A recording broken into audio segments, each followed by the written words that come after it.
That fresh morning. That fresh morning.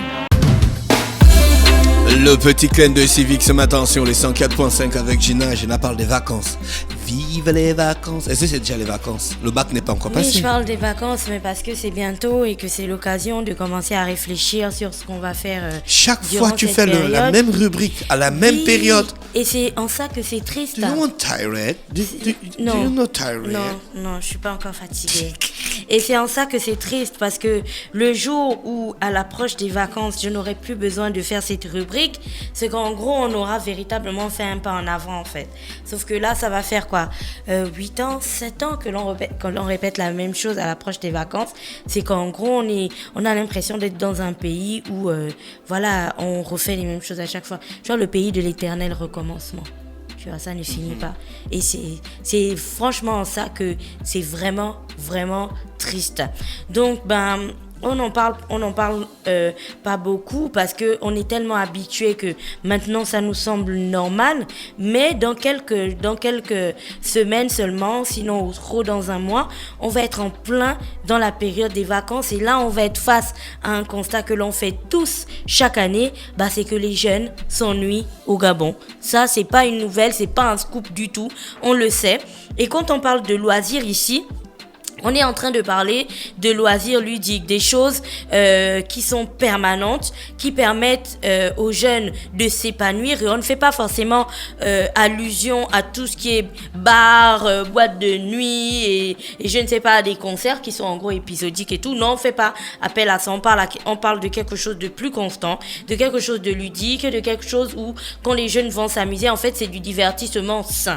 C'est de ça dont on parle. Donc, ici, parlons du Gabon, le choix est vraiment, vraiment très restreint durant cette période des vacances. Les jeunes ont le choix entre les piscines de quelques établissements hôteliers. Ça, c'est quand tes parents, bien sûr, ont la possibilité de payer les piscines en question de quelques établissements hôteliers qui les ouvrent donc pendant les vacances pour les jeunes et ainsi de suite pour qu'ils s'amusent. À côté de ça, il y a aussi des jeunes qui ont le choix entre donc ces piscines-là, mais aussi l'Institut français, pour les différentes activités qu'il y a. Donc, vous retrouverez le conte là-bas, vous retrouverez des petits spectacles et puis quelques sessions cinéma. Et puis, on a bien sûr l'indéboulonnable plage, avec la plage du lycée national Léomba ou alors le Tropicana, dont la fréquentation ne cesse d'augmenter. Et puis bien sûr, les risques que tout cela comporte. Donc à la plage, tu vas retrouver de l'alcool. À la plage, tu vas retrouver aussi... tu trouves de l'alcool. Oui, tu vas à la plage, et puis tu trouves de l'alcool. Non, les vendeurs. À la plage. Oui. Tu trouves de l'alcool à la plage, tu trouves des gars qui vendent de la drogue, donc tu peux fumer et ainsi de suite. À la plage, tu retrouves aussi tout ce qui est déperdition, dépravation des mœurs et tout. Et surtout, il y a ce petit côté insécurité où tu as un vaste espace où en gros tu n'es pas très sûr du contrôle en fait de l'espace en question. Donc voici pour les choix de divertissement qu'il y a au Gabon pour la période des vacances. Mais ça ne peut pas nous faire oublier qu'il y a pas très longtemps dans ce pays, je dis il y a pas très longtemps, il y a très longtemps dans ce pays, les jeunes avaient encore le choix entre ce qu'on appelait le cabaret des artistes qui organisait à chaque fois des soirées à thème. Ils avaient aussi le choix entre le cinéma du Como et le cinéma et le Majestic, où ils pouvaient aller et puis voir les dernières sorties des films et tout, ou tout simplement voir des films dans un cadre fait pour ça. On avait aussi le choix entre les jardins de la Pairie et ça, les personnes qui, vous vous souvenez de ces jardins, les parents en parlent souvent. On avait le choix aussi avec la foire de Libreville où il y avait beaucoup de jeux et plein de manèges. Il y avait aussi le Roller Fever, c'était à Québec. Il y avait le Bowling Store qui se trouvait à Mbolo. Il y avait le motocross, il y avait le rallye nautique. Bref, il y avait tellement de choses dans ce pays qui étaient adressées aux jeunes. Mais en gros, il y avait une énorme palette de divertissement qui s'offrait. Et au fur et à mesure, on est rentré dans les méandres du problème de l'entretien, de la mauvaise gestion, des détournements, de je ne sais pas trop quoi. Et tout a disparu. Aujourd'hui, bien sûr, je pense qu'on a ouvert le musée pour l'exposition d'Omar Bongo, donc pour les 10 ans de la disparition d'Omar Bongo. Et puis, on attend, je ne sais pas si jusqu'à présent, le musée restera ouvert et si c'était l'ouverture officielle du musée et que ça restera comme ça ad vitam aeternam. Mais bref, ce que vous comprendrez par là, c'est qu'en gros, aujourd'hui, on a un véritable manque de divertissement pour les jeunes durant cette période de vacances. Alors, les bibliothèques municipales, c'est même pas la peine d'y penser. Je pense que dans les provinces, on avait mis en place ce qu'on appelait les centres de lecture et d'animation culturelle, donc les CLAC. Je ne sais pas si ça existe encore. Mais bon, bref, dites-nous, mais je pense que ça a complètement disparu et c'est donc l'occasion proche de cette période de vacances de s'intéresser donc à la question des loisirs des jeunes au Gabon et notamment à Libreville parce que ce n'est pas nous qui l'inventons et puis ça a été prouvé d'ailleurs. Lorsque les jeunes sont dans une grande oisiveté, qu'est-ce qui se passe? Ils s'adonnent en fait à des choses qui sont pas bien. Aujourd'hui, je pense que quand on parle de la question des grossesses précoces et de la question des maladies sexuellement transmissibles et de la question des consommations de drogue ou de la question des consommations d'alcool au Gabon, par les jeunes qui, en gros, pour certains, n'ont même pas 15 ans, on va tout de suite regarder vers le manque d'activité qui se présente à eux. On a au kilomètre carré, je ne sais pas combien de bars. Vous avez le choix entre le bar et l'église. Et les églises l'ont bien compris puisqu'elles diversifient maintenant les activités. Et ça va du lundi au dimanche. Si bien sûr vous n'êtes pas une famille qui confie totalement des enfants à l'église, vous allez être une famille qui va totalement confier les enfants au bar. Donc du lundi au dimanche, les enfants vont osciller entre le bar du quartier, la boîte de nuit de lui, ou alors la plage avec les activités bizarres et tout, et les autres jeunes où on a du mal à contrôler. Et puis on va avoir donc nous, quand je dis nous, c'est la société, ça va avoir des conséquences déplorables sur la société.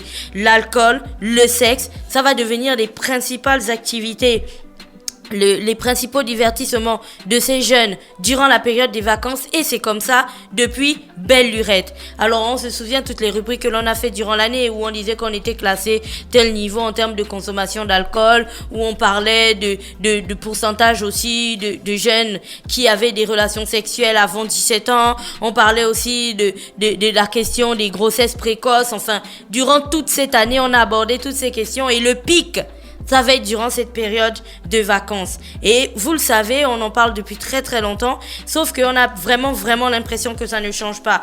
Pire encore avec avec l'arrivée des réseaux sociaux aujourd'hui, où c'est devenu très très facile en fait de rentrer dans des petits circuits comme les placements et autres. Tu sais, on en a parlé et ça c'est plus une surprise du tout. Et du coup, on a envie de se retourner, étant donné qu'il y a pas longtemps, il y a eu le Conseil des ministres, on a envie de se retourner vers le nouveau ministre de la jeunesse pour lui demander, monsieur le ministre, qu'est-ce que vous avez prévu pour les vacances, pour les jeunes? À côté de ça... Ça, c'est le travail du ministre. Non, attends que j'y arrive.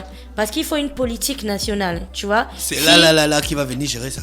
Il faut qu'ils mettent au moins une politique. Je disais qu'attends, j'y arrive parce que j'étais en train de dire... Quelle est votre politique pour les jeunes durant cette période des vacances? Parce que le ministre, lui, on lui demande pas de venir sur le terrain ou quoi que ce soit. Mais on peut créer une politique qui va en fait englober tout le pays en faisant agir les acteurs qui sont déjà là. Par exemple, les municipalités. Aujourd'hui, est-ce que quelqu'un peut nous dire quelle est quel est le rôle des mairies dans les activités qu'elles doivent trouver pour les jeunes? Dans Libreville, tu vas voir beaucoup d'arrondissements. Dans Libreville, tu vas voir beaucoup d'arrondissements. Alors, si chaque arrondissement pensait à des activités à créer durant les vacances pour les jeunes, tu verrais que les mairies se transformeraient vraiment en des petits centres de loisirs, en fait, durant cette période. Et il y a véritablement un besoin parce que les parents iraient déposer leurs enfants là-bas. Sauf qu'on a vraiment l'impression que c'est un désengagement national où chacun se dit, bon, écoutez, si vous avez vos enfants et que vous avez de l'argent, il y a qu'à les envoyer ailleurs, sinon envoyez-les au village et puis on laisse tomber, quoi. L'histoire, on n'en parle pas trop. À côté là, je parle du divertissement et autres que les enfants vont avoir durant la période des vacances, mais tu sais, on avait ce débat, il y a aussi les occupations qui peuvent concerner des enfants qui ont 17, 15, 17 ans, 15, 18 ans. C'est que pendant la période des vacances, c'est toujours une période vraiment intéressante pour rechercher des petits jobs, pour pouvoir avoir de l'argent pour financer l'année scolaire. Quand on parle des jeunes, même ceux qui sont à l'université en première année, ils en ont besoin. C'est qu'aujourd'hui, est-ce qu'il y a une politique nationale où on va te dire que par exemple, on va recruter, il y a une sorte de recrutement en masse de jeunes dans les petits services. Regarde, prends le nettoyage des rues par exemple. Pourquoi on n'a pas une sorte de grand recrutement de jeunes où tu aurais des jeunes qui chaque jour seraient occupés par exemple à balayer les rues, à curer les caniveaux, une grande opération de ce genre, et puis bam, ce serait des jeunes de 15, 16, 17, 18 ans, et à la fin du mois on leur donnerait de l'argent. Mais ces jeunes-là, ils auraient une occupation durant la période des vacances. Tu es sûr que si tu te lèves tous les matins et tu vas nettoyer les caniveaux, tu auras encore du temps pour aller te pavaner, draguer les filles et puis coucher sans préservatif durant la journée. Non. Donc tout est une question de politique nationale. Dès qu'on met en place une politique, cette politique ensuite est reprise par tout le monde. Ça crée une impulsion et on peut la matérialiser ensuite sur le terrain. Si aujourd'hui on est dans la situation dans laquelle nous sommes, c'est parce qu'il y a une véritable absence de politique nationale. Et s'il y a véritablement une politique nationale pour la question des jeunes au Gabon, c'est juste que c'est rangé dans le placard de quelqu'un. Et puis on se dit qu'on va faire ça plus tard. Sauf que le plus tard là, il faut pas oublier que les jeunes représentent la majorité de la population gabonaise. Donc on a intérêt à leur donner, à leur trouver de bonnes occupations, à les mettre dans de bonnes choses dès maintenant, parce que sinon ils vont faire que reproduire les choses qu'ils font maintenant dans leur vie d'adulte. Si on leur dit lorsqu'ils ont 15 ans, si la seule offre qu'ils ont lorsqu'ils ont 15 ans, c'est le bar, faudra pas vous étonner qu'à 35 ans, ils soient alcooliques ou à 40 ans, ils soient alcooliques. Si la seule option qu'elles ont lorsqu'elles ont 15 ans, c'est le sexe, faudra pas vous étonner qu'à 30 ans ou à 35 ans, elle ait fait le tour des mecs de Libreville ou qu'elle soit tombée enceinte de plusieurs mecs différents et que voilà. Donc, c'est des petites choses qu'il faut commencer à réfléchir et vous verrez sur lesquels il faut commencer à réfléchir. Et aujourd'hui vous verrez sous d'autres cieux que les sociétés qui sont un petit peu organisées, c'est parce que elles ont véritablement trouvé des occupations pour les jeunes. Au Gabon, il n'y a pas d'occupation pour les jeunes s'ennuient véritablement, et même quand je dis les jeunes, je suis gentil, la population entière s'ennuie littéralement.